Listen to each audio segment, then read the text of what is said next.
assalamu alaikum musidɓe daroɓe Diama TV mi salmini on mi landi kasi ɗon e jang mimmiɗo e jang hande kadi en hewtiɗo e samedi 28 mai e salmini goto kala inde mum nden yettore mum nden eɗen ka télévision Diama TV ɗo e Wakam cité avion cité ensemble pardon cité ensemble ɗo e Wakam haray mi salmini goto kala inde mum nden e yettore mum nden fi émission men la Guinée ke ko wowɗen wadde kon hande kadi en hewtiɗo e débatji ɗi wowɗen on ɗin enen e Djidje Bouba la Guinée ke miɗo antude noon bala hiɗen arda e débat on e daara e ɗo taw kilpu goɗɗo daaronmo ha gay noon après noon arten ka débat prépare ɗon ka numéro téléphone on mi jonnawmo bala hiɗen adda clip on numéro téléphone on ko 78 116 82 38 et 78 116 82 et 38 haray toujours ko on prépare moƴƴa ka émission la Guinée ke enen e Djidje Bouba hande kadi hiɗen ɗo ha e 15 heures on inchallah 30 haray ko enen e la Guinée ke émission men on may ka rési ndaren clip goto taw arten noon si Allah jaaɓi mi wolnan fi débat on participer e débat on may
wala ko non tigi woniri musidɓe wonde darde Diama TV ɗo e cité ensemble Wakam kono mi worani noon émission men on la Guinée ke enen e Djidje Bouba mi rewa ɗum mi salmina taw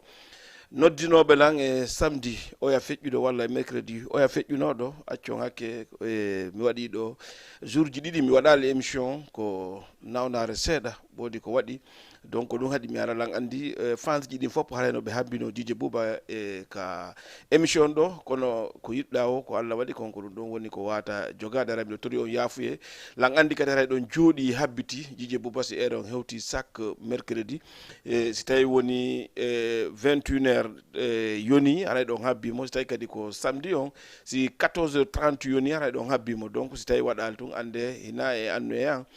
mi samminimo kala ka wontiri e inde mum e yettore mum nden so yiwi ɗon arten fi ka débat momi wolano nane ƴette numéro on min on ko 78 116 82 et 38 ko ɗum ɗon woni numéro téléphone o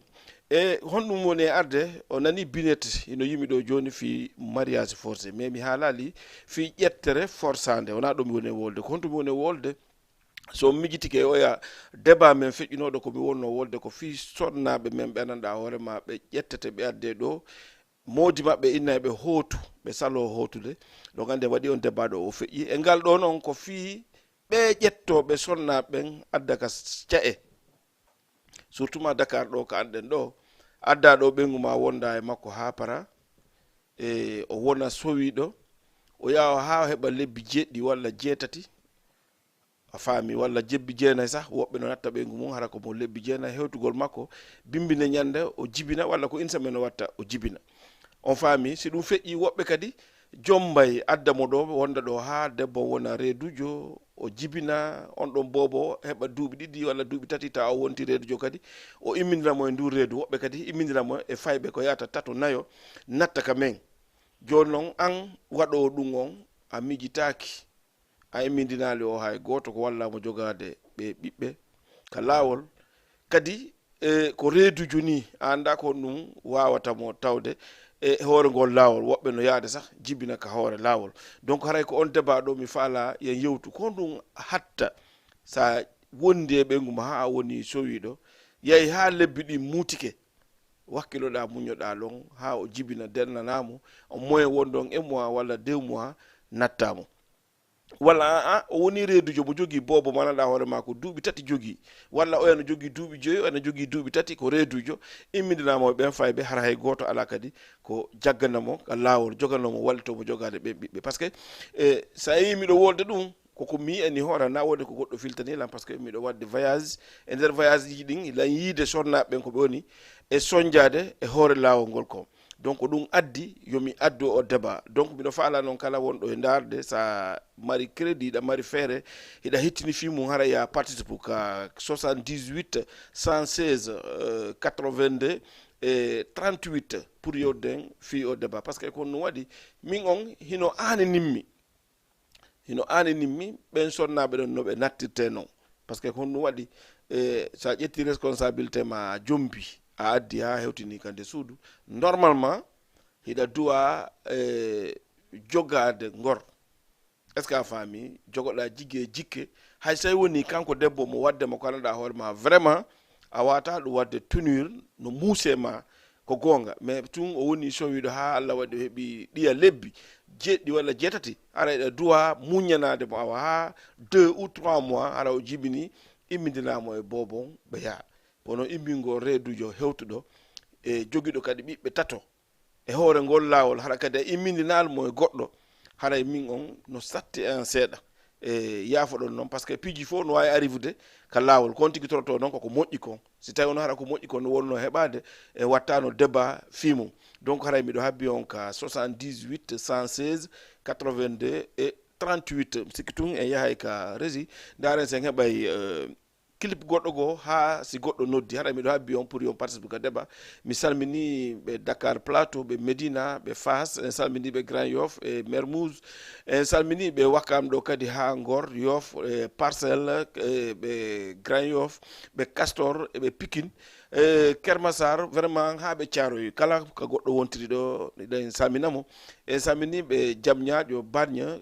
kala ko goɗɗo woni hino darde o télé mo salmina ha hewtoye Kédougou mi salmina wona di la vérité Amadou Touré kañuma e Hawa kala ɓe fof ɓe salminaɗo donc mayin ko rési daren sen heɓa clip goɗɗo toujours numéro téléphone o ko 78 116 82 et 38 mayin ko rési.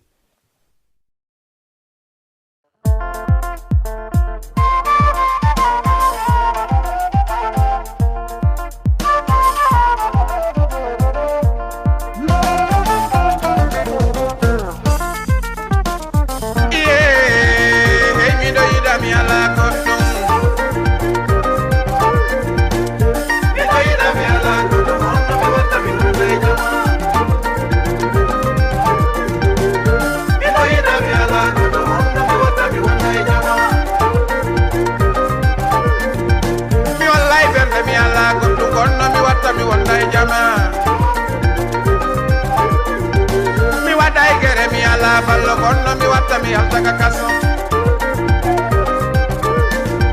ko nangi haju ala kutu gonno watta seda jama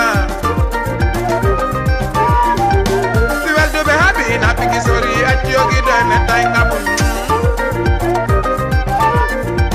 si weldu be habi na piki sori aciogi do ne tanga bun jento mi yewtama wewndo ko mi falama nene malandi noma abe malandi noma koto malandi noma nyaja malandi noma papa malandi ma babe maube malandi noma hey mi do ida mi ala koptum mi do ida mi ala koptum gonno mi watta mi wonna e jama mi wallahi berde mi ala koptum gonno mi watta mi wonna e gidom landilang, babe landilang, koto landilang, jaja landilang, papa landilang, babe maube landilang. Iye, komi ebi mi eti baba, I say ngabi mi only baba benda idiru kwanti ngeni.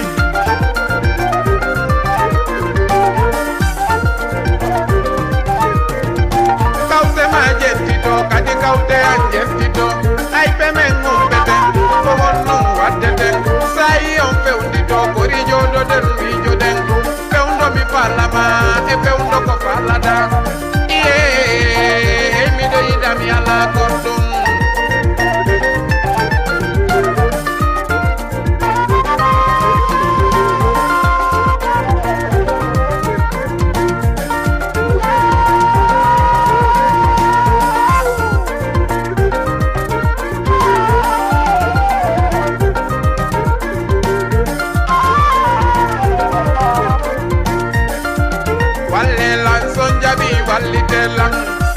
walle lang son jabi wallite lang bijeji mo benne tayidi wonni oyidai be sonko no benne tayidi wiudayi dai be force ma benne tayidi wiudayi dai ay se ngabi awline ne benne tadiru kwantige yidi ay monjona ay doftala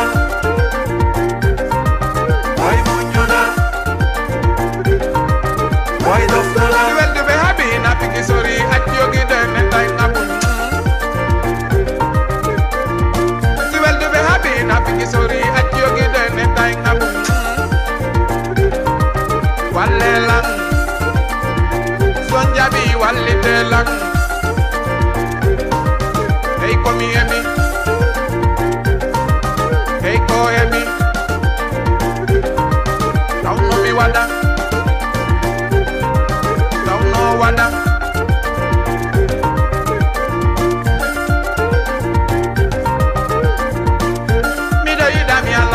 gonno mi watta mi wonna e jama mi do ida mi ala gonno mi watta mi wonna e jama mi do ida mi ala gonno mi watta voilà ko non tigi woniri musidɓe wonɓe darde Diama TV enen e Djidje Bouba émission la Guinée ke mi salmini on goto kala inde mum nanga yettode mum nden ko ɗo mi rewata mi salmina doyen Alpha depuis Italie mi salmina ɗo docteur Boubacar Ba ɗo e Côte d'Ivoire mi salmina ɗo wano Alaji Mamadou Siré Dukuñu wonɓe ɗo États-Unis mi salmina wono Elad Mouhamadou Wuri mi salmina ɗo kadi wono Jal président association artisanal mi salmina kadi wono Aïcha secrétaire général mi salmini wono Ibrahima Diallo tailleur wonɗo Wakam Ibrahima Diallo kañum kadi wonɗo ɗo e Wakam mi salmini wono Boubacar Sougue e ɓe wondi fof kala wonɗo e nder association o donc ni wonɗen e wadde kadi iɗen yaade ɗo ka mi wonno wolanani ɗon ɗon andi enen guinéenɓe ɓen surtout ma enen haali pular on par ce que hunde koko woni e makko ngo ɗum ɗo wolata ko woni e hoore goɗɗo kon a wawata ɗum wolude e honno mi faala wiide a wawata accude bantanhi walla cimmeyi ka yitere ma yaa yiya foron fo ñewol kadi yitere goɗɗo haray no satti no ɗum ɗon wodanama ɗum ɗon bon honno won ɗum fii ɓe hakkunde men e ɓe sonna e men ɓe addeten ɓe wona ha ɓe wona ɓe tato nayo joo imminen ɓe kamɓe tun yoɓe yow hara ala ko joganoɓe ka laawol wallitoɓe so jamoɓe heɓata ka laawol kon ɗum goo deuxiémement kadi woɓɓe hara ko reeduɓe heɓe reedi heɓi wano lebbi jeɗɗi jeetati jeenayyi a faami ɓe wondi kadi e paykoy ka hoore laawol e passage on e alhamdoulillahi no woodi woɓɓe waɗanayɓe hoore mum no woodi woɓɓe noon kañ kadi ɓe haccaka hunde noon ɓe inni sa alande ka suudu ma a tañƴinakene no yirtande nde yurmana ma haray no satti donc haray min no jiɓinmi ko honɗum watta ha enen waɗen ɗum so waddi tan min naali e wota nattu ɓeygu ma siɗa faalamo nadde non mi wolali ɗum pour no jama on famira min nalkata nattu ɓeygure ma nden ɗa duwa ɓe nadde par ce que ko an addi ɓe ko an jeyɓe mais organise o no nattiraɓe organise gongol na ɗaɓɓugol paasi ɗin tun ƴetta ɓe tumba e oto natta on faami ɗaɓɓu paasi ma ɗin dépense maɓɓe on ɗaɓɓa miñam ma walla weldijo ma yaha ka garage yiida e goɗɗo manaɗa hoore ma no wawma jogitanade et puis mi yetton ko la poste no woodi woɓɓe goy kadi a yaha ka garage yewda e maɓɓe ha moƴƴa inna ɓe walto ɓeygure ma nden ha ɓe hewtoya mais no heewi e maɓɓe ton ɓeɗanɗa hoore ma ka oto on huɓɓi hucciti haray haaju maɓɓe ala no woodi noon wonɓe voyage je ɓe anduɓe komi woni e wolde kon est ce que on faami donc haray lam faala yon participe e nder émission on ko 60 numéro téléphone on ko 78 116 82 et 38 on faami 78 116 82 et 38 e mono faala participe de e nder émission on komi woni e wolde kon koko waɗi hina wonde koko waɗi silan wolde te kadi min hilan ka hoore laawol hilan renti ko woni e feƴƴude kon parfois a hawdere ton e woɓɓe goo vraiment a yurmeteɓe ha tawa no ɓe way no wa'anime noon hino satti et puis kadi ko ɓuri sadde kon fof si tawi woni on andi kodduru e Allah goɗɗo ko wawi ala e mum mais no woodi woɓɓe ɗo a yowa e oto a yowa e ɓeygure maɗo e oto ɓe yaha ha e lawol oto on paana est ce que on faami so oto angal paani tawi woni ɓeygure ma nden alamo ɓe wondi ko debbo on tu wondi e fayɓe tato nayo mo be desdi par ce que no woodi ko fewontoɗa a tawa e habbota ko hay locataire walla jomum oto pour innugol ya buus ga wonɗa ɗon par ce que sa yi situation no woni ɗon an tigua ƴettana e hoore ma décision pour no hewtoya kama joni noon so tawi woni debbo ko kanko tu ɓe wondi ɓen fof mo be ƴetti oto walla ƴetti moto pour no hewtoroya ka mum vraiment debbo ma on tawi ala ko wallitomo joni joguiɗo oto on ala ɗon chauffeur jo wonɗo on kañ kadi ala capacité walla droit ƴettugol mbuuɗi ko jogui kon jonna debbo on walla ɓiɓɓe ɓen walla wonɗo ɗo wo pour yo howtu andi hara ara nimo sattede on faami komi woni yewde ɗon ka donc ɗum waɗi si minni kala ko goɗɗo watta ɗo yo laaɓane poste o mo wonɗa e mindinde ɓeygure ma nde walla o mo imminɗa ɓeygu ma e mum no wawma jaggande mais nan ko ɓuri kon gorko o misi ko min ko déplace go yaada e ɓeygure ma nde nattande hande hewtoya anda ɓe hewtoyi est ce que a faami e immoɗa arta ko ɗum ɗon ɓuri moƴƴude kono noon min en personne law waɗi contre ƴettugol sonnajo wonɗo e ɓiɓɓe tawa kadi ko sowiɗo immanemo ɗo yo hootu vraiment mbiɗo waɗi ɗum ɗon contre kono ɗum waɗi na wonde ko saranagolɓe mais ko situation o sonnaɓe ko ɓe heɓata ka laawol kon e par rapport no ɓe wondiri ɓeygure nden noon ko ɗum addi min si mi inni la waɗi contre na contre gorko mi woni on faami ka par ce que o yi ko feƴƴi ko mi haalani on ko rewɓe mi wonno haaldude mum mais cette fois-ci ko enen worɓen mi woni haaldude mum donc ekkitoɗen walla waawen walla miijitoɗen tawa si tawi woni ɓeygure men nden en faalama ende hoto en ƴetta responsabilité timmuɗo c'est pas facile bon parce que no woodi woɓɓe haray koye golle mum woni woɓɓe kadi hara ko woɓɓe woni e gollande mais quand même si no woodi no trouvita solution on hara ɓeygure ma nden wawa yaade hara so jaaki donc haray miɗo faala yo noddu ka 78 116 82 38 donc pour participer émission donc sikki tun e yahay ka rési ndaren ha ndaren si goɗɗo wawa e nadde yewden e makko may ka rési yewden e makko yewden e ɓe ka rési ɓe walna en clip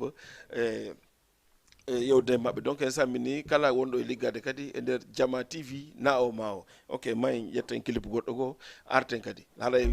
ko numéro téléphone ko 78 116 82 et 38 allo allo allo jarama ok o kitita o mi sikki en konnay ka clip may allo allo allo on jarama DJ on jarama awa inde nden e ka wonɗo noddude Aliou on noddude ɗo Fass Aliou oui Aliou noɓe Fass ɓe giɗon e jam ɓe jam onoɓe toon ɗo e jam alhamdulillah télé o no laaɓi toon yettude Allah buyno golleji ñawde seera yettude Allah no muñña nani meɗen e ɓaawa mo modi mo Aliou ko honɗum wiɗon fi o débat men ɗo hannde débat mo on no wolirɗon noon ko noon mi weltori débat mo on no rewi lawol merci beaucoup no wonde importance moƴƴa ko wonɗon sifade ko way miɗo hettima continue ka wondema on tigui so tawi walla woni ɗa mari ɗo ɓe guure accugol ɓe ni tun natta ɓe way hara immindinali ɓe goɗɗo haray ɗon no manki feere way so woni a woni ayniɓe hootay a dowa immindinde ɓe goɗɗo soit miñirama walla weldijo ma si woni no yaade way hara immindinayi ɓe hoota donc gonga mum buy voilà ça fait andi modema Aliou non sa yi miɗo wolde ɗo buy sikkay ko hoccugol tun wola mais min hilan e hoore voyage on no selli parfois mi yeey sonnaɓe woɓɓe go ɓe yimminaɗo hara ɓe wonde ɓiɓɓe tato tawa kadi koɓe reeduɓe bon iɗa andi noon otoje ɗen ɗe paanay ka lawol ka no selli ken donc auto si paani locataire ji ɓe woɓɓen na auto a tawa e gol locataire jo goto no woodi mo jogui autoje ɗiɗi walla tati mais o wata ƴoɓde tati noon ka no selli ken bon soit disant o wona e ɓaawo walla o hikko yeeso no selli ken joni noon si auto paani tawi woni joguiɗo ngal o ngalaɗo chauffeur o susta ƴedde mbuuɗi jonna goɗɗo fi o voyage harayna tampere sonnaɓe aray ko tampere sonnaɓe voilà donc kadi woɓɓe immina e ɓeygu mum hara ko reedujo hewɗo walla mo 8 mois walla mo 9 mois sa manqueɗo semaine pour yo jibin hewtoygol makko tawa o watta yontere hara o jibini no selli ken no selli ken bon ko ɗum mi faala yen wattan yiila e mum na noon contre go worɓe mais il faut ɓe miijito ɓe anda ɓe sonnaɓe kadi ko enen addi ɓe no selli bon si goɗɗo woni sowiɗa heeɓi 9 mois ko semaine heddanimo muññano mo jibina o moye wonton en mo ha imminamo no selli ken voilà ko ɗum noon addi yomi woolu quoi yayi si tawi yawni on ɗi gonko siɗon ko yawon tigui ɗoɗo 9 mois ni on tigui so tawi malla woni ɗo wawi wondurde ɗon ha o jibina normalement aɗa calmo yakanko tum oui ene ko ɗum ɗo wonno immude noddugol on fende émission ma wonno rewi lawol no weeli fo merci beaucoup mi weltike mo Aliou ara on jarama boyi mi weltike a jarama nani merci beaucoup ok mi salminiɓe Fass ɓe fof ha hewtiɓe Medina ko noon tigui woniri on jentiki e Mody Mamadou Aliou kankadi participation mo waɗi on c'est vrai ko gonga par ce que erreur molnaɗo hinoye men enen ɓe worɓe wonɓe adde sonnaɓe men ɓen ɗo hiɗa andi parfois hiɗa wawi adde ɗo goɗɗo imminiramo sah e gorejo ma walla weldijo ma sikka oɗo o jaggante mais no woodi woɓɓe ɓe ala jiggue jikkigoy a imminayi ɗo ɓeygu ma imminiramo e weldijo ma mi sikki tumoɗo Aliou ɗon ka ligne ha joni ka na ɗon ka ligne walla on kiti ɗo mi allo allo oui d'accord joni mi yewtay woni pour jama on ɓe faamu yiɗa wawi immindinde gorejo ma sa e ɓeygu ma mais no woodi woɓɓe ɗo ko ha oton huɓɓa si ngal hucciti tun hara ɓe gayni de ɓeygu ma goy on faami ka ok Ara ko lu wonton bisiki tuma en karezi kanto le som men clip Mohamed Fatako voilà may karezi allo allo jarama awa ko honton do nodde ko hono inete don Mama Salou honton da nodde dum Yoff aéroport no be Yoff aéroport be ngi do nge jam alhamdulillah ngaɗa jam awa tele ono laabi ton tele no la ok Mama Salou ko nu yida e débat men émission pour hotugol natugol be Fouta non miɗo weltani on trop merci beaucoup ko ɗum ɗon mi waɗa nollan ɗum na miska Habibu Fatako joni awa a hokkimo hombo e hombo a hokkimo hombo e hombo Habibu Fatako mi hokkimo miɗo heddima ko hombo hokkuɗa Habibu Fatako mi hokkimo fitiɓe fof a hokkiɓe hombo fof ok awa jarama Mama Salou nani fata joni ok merci joni ko non tigi wonjiri Mama Salou o inni o weltike fi émission men on ka débat fi nattugo sonnaɓe kono ko Habibu Fatako woni o faala yo tegane okki kala wonɗo e jentade waɗa ndara Jama TV donc onon musidɓe no mi harani non on numéro téléphone on haray ko 78 116 82 et 38 pour yen participe ka débat men ɗo fi nattugo sonnaɓe men ɓe jibimɓe ene jogui ɓiɓɓe woɓɓe kadi hara no jogui ara ko reeduɓe a faami programme wonɗo ka laawol ɗo hino satti seeɗa par rapport e noɓe woni nattirede noon haray nodde ka numéro momi jonni on e 78 116 82 et 38 donc mi sikki tu goɗɗo naati allo on jarama nala to iɗon e jaam janturno ɓutti alhamdulillah on to nodɗon e ko honno inete ɗon ko Amadou Bari ko Medina Medina no ɓe Medina ɓe ay ono e jam awa Amadou Bari ko honɗum wiɗa fi enen ɓe wonɓe nadde sonna men ɓe walla reeduɓe ɗo hara ala ballo ka lawol fori mi ala famɗo débat mon noon ko woni la darde on ɗo ko joomi fuɗɗi o darde ɗa duwa noon nadde on débat ɗo wola mo goɗɗum on noon ko on noon émission mo gon no waɗi de merci beaucoup noon ko arɗo Sénégal ɗo kesum ɗaɓɓo suudu ko on no warata na arɗo Sénégal ɗo kesum ɗaɓɓo suudu wawi landade on fi mum ɗaɓɓoɓe cuuɗi ɓe no wo toon kadi ɗaɓɓoɓe cuuɗi ko yawgo lando ta kamɓe ɓen ɓe walla ma ɓe holdirama e ɓen heɓa cuuɗi ɗum y a pas de probléme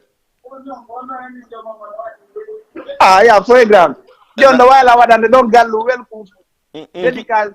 jen fulɓe Fouta wonɓe gaɓe ko surtout ɓe pita ɓen quoi surtout ɓe pita ɓen kadi ko pita woni kam o grand ko pita on to e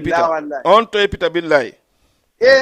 pita centre mi jandi kadi ko banque en kono naalima de pita centre pay kumpita ka ayi noon grand ok probléme ala a jarama mi weltike nani fori kay goto bigo ok ko noon tigi woniri en salminiɓe pita ɓe pay kumpita salminama kanko yalɗo joni haray kono woni noon nomi wiɗi noon kadi numéro téléphone on ko 78 116 82 et 38 pour yen participe ka débat mayin arten ka clip men gaynde ɗen moom mayin ka rési allo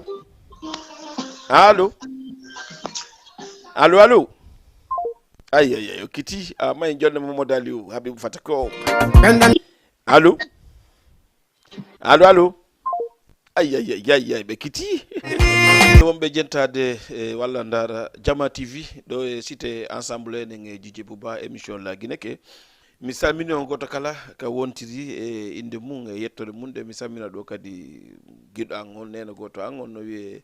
Yero Lenguewel depuis Almadine kanko e Ceerno Labandiyal Saliou depuis Kabitik mi salmina ɗon wano Boubacar Bari Aliou Diallo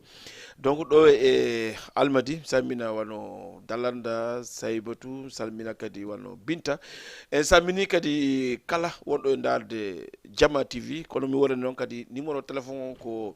78 116 82 et 38 pour yen participer e débat mo wonde wadde on débat on ko honɗum ko fi hakkude men enen e ɓe sonnaɓe men e a ƴamimo a ƴettimo a addimo o wondi ha woni sowiɗo donc o wonde ndu reedu ha rendu heeɓi jeɗɗi walla jeetati lewru walla jeenayyi muññomo ha o jibina sa wawi dende awa sa wawali awa mais accu ha o jibina o hetta hoore makko bobo wutta immintinamo o hoota wala a farama nadde mo jogi ɓiɓɓe tato nayo est ce que a faami e hoore kadi ko reedujo siɗa nadde mo hoolo no woodi responsable mo jonɗamo est ce que on faami par ce que voyage on ɗo e Fouta hino satti côté ji ɗi fof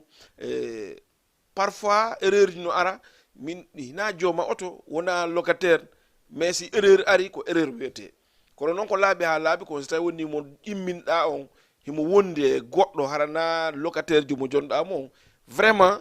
haray mo e sécurité mais ya immin ɓeygu ma go'o ko reedujo mo lebbi 9 walla lebbi 7 mo wondi e ɓiɓɓe tato ɓe yaha ha e lawol oto paana vraiment ko probléme est ce qu'on faami si locataire jon ala ɗon ko probléme molnaɗo si tawi woni kanko debbo mbuuɗi ko jogui kon kadi ko yer pet est ce qu'on faami on andi ɗon kadi ko probléme par ce que honno waɗi no woodi naɓorayɓe mbuuɗi mais mbuuɗi maɓɓe ɗin hara ɗi wona e juuɗe maɓɓe on faami par ce que no woodi woɓɓe mbuuɗi ko ɓe naɓorta kon ɓe nayi locataire jo joganoɓe ha ɓe hewtoya si ɓe hendo joni noon si tawi woni on mo jonɗa ɗi mbuuɗi ma on wona e oto goto yeyi noon ha oto on paani so disant kanko himo yeeso an hiɗa ɓaawo ko honno guerton par ce que no woodi ka saaji ganduɗa hoorema oto paanay tawata hay réseau ala ɗon pour inna a wawa e nodde joni ko ɓe obligé ɓe ƴetta oto walla moto ɓe jokkita on faami ɓe yahna mécanicien walla ɓe waɗa sifa ɗum donc joni noon so tawi woni on ɗon ɓeyɗo ko jogui kon ala ko ñammina fayɓe ala ko ƴettira oto ala ko ƴettira moto on faami pour o ittugol on probléme hoore makko ɗon ko honno guerta haray no satti on faami haray no satti vraiment min miɗo tori en enen fop worɓe ɓen kala waɗo ɗum yon tigui miijito erreur noon wawi heɓde tagaɗo par ce que aɗa wawi wadde hunde haraɗa tañƴini carrément no waɗi ɗanni no moƴƴi mais addoya defet goɗɗo goo mais ko ye miijito moƴƴa min noon ko ɓuranimmi kon so tawi woni moyen no woodi ko piiji ɗiɗi watta premier piyunku mbiyata kum koye akkitumo ha o jibina a faami akkitumo ha o jibina bo makko o wutta si prépareɗa fiya hootu ɗum ko goo deuxiéme piyunku mi wolta kum ko woni sa desdi yo hootumo wonde e fayɓe tato walla nayo si tawi woni an a wawata yaade a ala neno goto ma wonɗo e yaade e to ha heɓa wonɗo garanti ko wawama yadande ɓeygure ma nden komi woni wolde ko ɗo noon ko yon jentola moƴƴo hara jentorali ɓernde jentoron hakkille mon nden andon komi woni wolde kon koko woni e wadde est ce que on faami no woodi wonɓe iwde ɗo ya ha e lawol jibina koy on faami ka no woodi wonɓe jibinde ka lawol no woodi wonɓe yimma ɗo ya ha hewtoya tawa hara hayɓe gaynaka hewrodirede tawa ɓe jibini est ce que on faami ɗum fof ko erreur ji noon donc no wawi noon wonde gorko on no nattiri ɓeygure makko nden noon hara ko sattede hoye gokkoy goo woodi kono ko ina hina Allah ko fof wona gonga est ce que a faami muññagol sa tawi no muuse ma pour yoɓe jooɗo mi weddidaki pour ya nattuɓe kono immindinɓe e neɗɗo wonɗo garanti mo holɗa oɗo vraiment o wawete walde e piiji ma ɗi sina ɗum haray a soñji ɓeygure ma nden ɗo ya humpito fi maɓɓe haray an kadi ɗa soñji te kadi debbo on so noddoyima o expliquanima honno o gerdi ha hewtotoyi an e hoorema a décourage to e locataire jomo waɗɗa confié e ɓeygure ma nden est ce que on faami donc ɗum ɗo fof addi yomi wiide tektoɗen ha anden oɗo vraiment himo wawi en wallude e ko faalaɗen kon si ƴetten ɓeygure nden embarqué donc haray toujours mi yettike o numéro téléphone on ko 78 116 82 et 38 pour participe gongol doni e yaye ka rési kadi ndaren tawi woni en heɓay clip goɗɗo gol lan salmini on goto kala inde mum e yettode mum nden ha ka wonɗon ton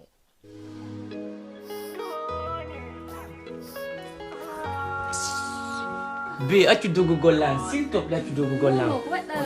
Non, arrête, s'il te plaît, arrête.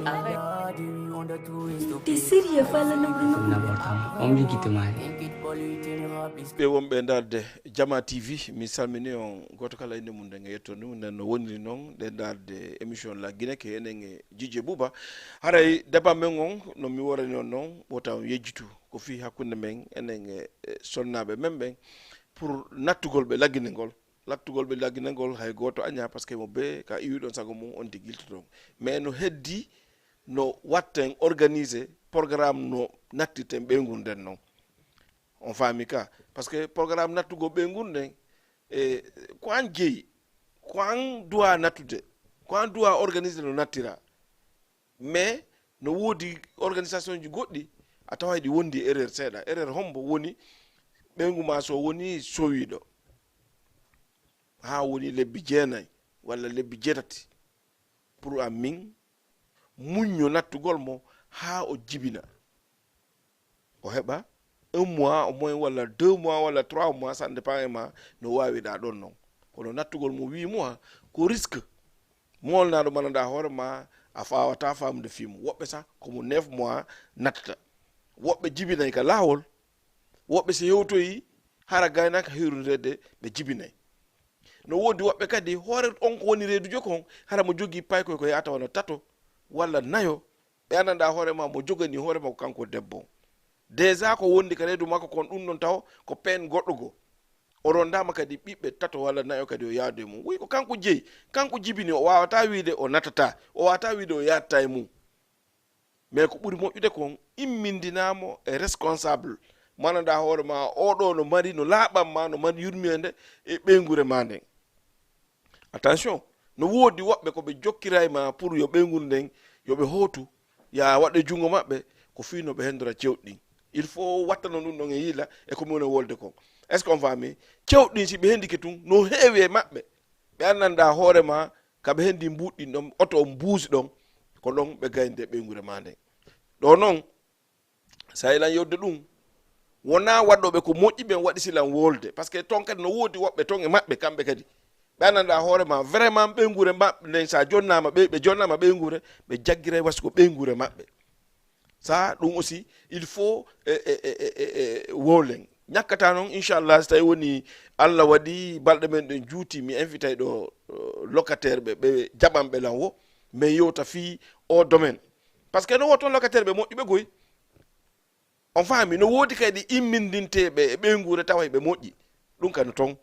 woɓɓe sa fokkiti fayda ɓeygure ma ñamata e dépense mum ha ɓe hewtoya kaɓe sutti toon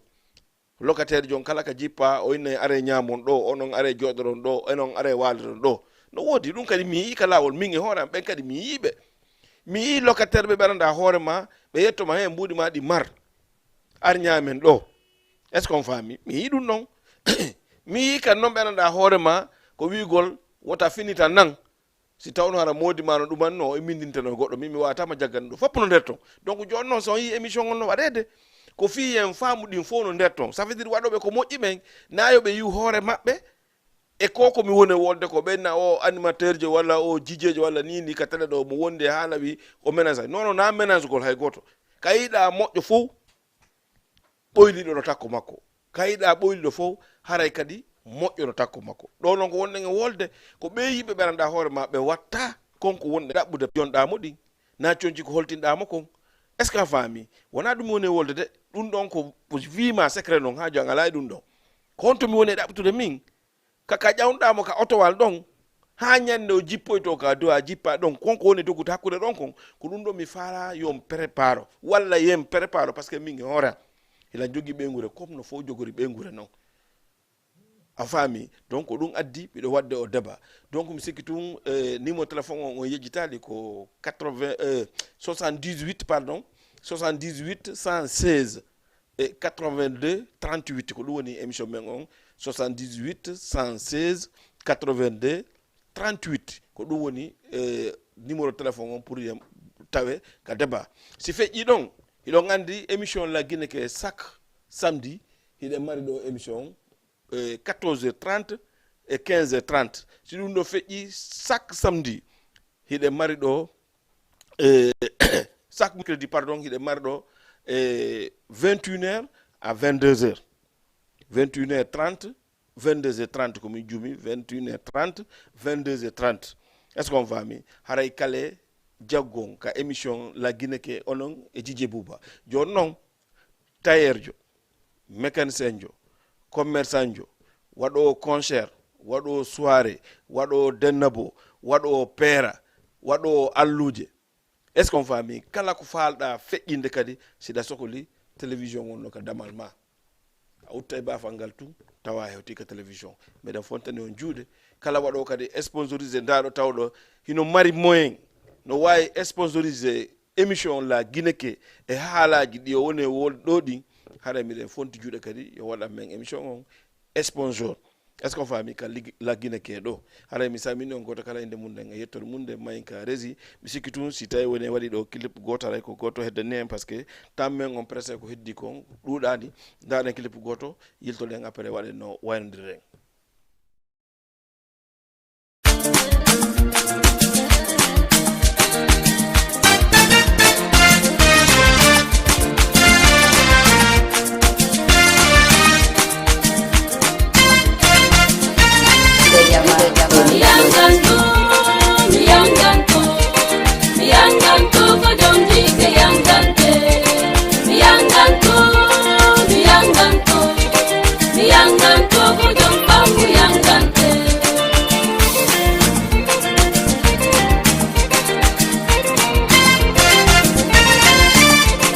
Aholle lango gigol wana gaigo, aholle lango gigol wana jamfa, a confirmi go gigol le dejike, mi validante go gigol kander bernde, yo lele, yo dare ko jonjike yangante, aholle lango gigol wana mile, mi andinte go gigol wana kumpa. Anaborai lang kayata, anaborai lang kabondo gigol mi sheriyang, anaborai lang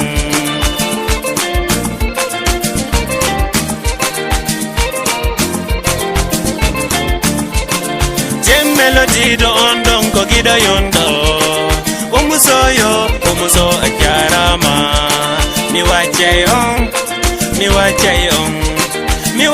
on ko jombar ke wachai mi. Allô? Allô? Allô? Allô? Allo, oui. On jarama. Alato? Ko jantum ko hombo e ko honton ɗo noddude? Ko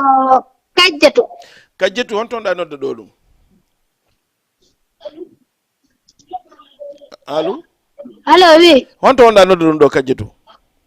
Ko Kajjatu jooɗi ɗo Medina. Joɗɗo Medina ne? Allo Kajjatu?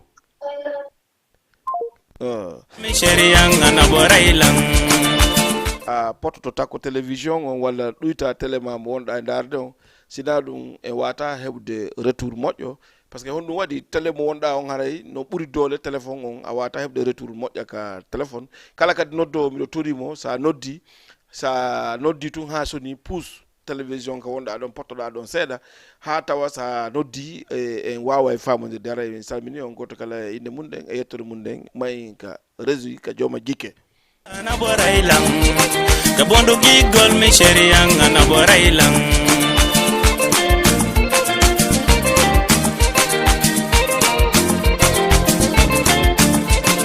Jem melody do ondong ko gido yondo umuso ajarama. Allô? Allô? Allô? Allo? Allô jarama? Jaram. Awa inde ndenga ka wonɗo noddude? Ɗo noddude? Benetali ko hono inte ɗon? Mamadou Lamarana Diallo depuis Benetali no wayi ɗon e jam? Yandu ko nala ton e jam. Yettude Allah ko honno wi ɗon fi émission men on débat fi hottugol futagol? No sina ko non ka lebama kay moƴƴano wona ɗum nakkat. Merci beaucoup. Ko honno waɗo wolde ɗon? Sina ko men ɗo rek ko worɓe ɓe ngare ko ɓe watnoriide moƴƴaare wona kat. Par ce que wona debbo joni riɗi kay moom normalement mo ay aɓe jibinata ɗatal wona ko foore no miti sifaat. Oui. Harna ko ɓe dama ko wañnaro ɗin kadi ayi ka. Oui. Ara ko ɗum noon fof okkono men no seeɗa mbaɗ. D'accord, ala benn problème nani so Allah jeewi. Ok, on jarama depuis Benetali Mamadou Aliou. Ok, weltanike ɓe depuis Benetali kamɓe ɓe woni toon ɓe fof donc eɗen arde mayi gayntoɗen clip men on ka régie mayi jije. Mi waccay on ko jom barke waccay mi.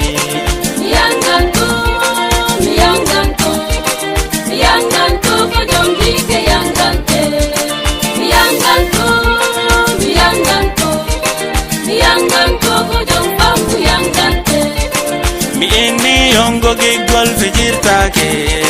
sa fijiringol mi woni gol ganyoite si ganyi madu docteur do nyawdali si ganyi madu médecin do nyawdali ko gidama on ko kanko le nyawdai ma so nyawndi ma mi woni aselaife iyo nene ko odo mi fala min iyo babe ko odo mi jomboita mi jombi ma mi woni mi teddinte do seriando ha tedda koriyo saalano mi woni mi teleserze mi watte kander bernde gido iyo lele ko odo mi yanganto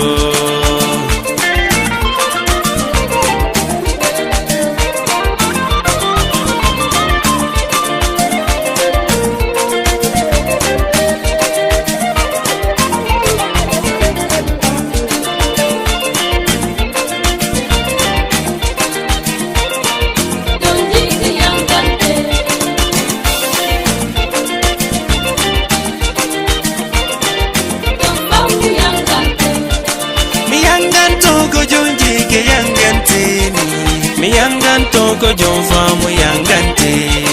na selfinde ko fima mi yanganto na mojiji ku ko fima mi yanganto ida labiredu ida moji mbati ko fima mi yanganto ko fima wela tamio ko jombarke jokai mi yanganto mi yanganto mi yanganto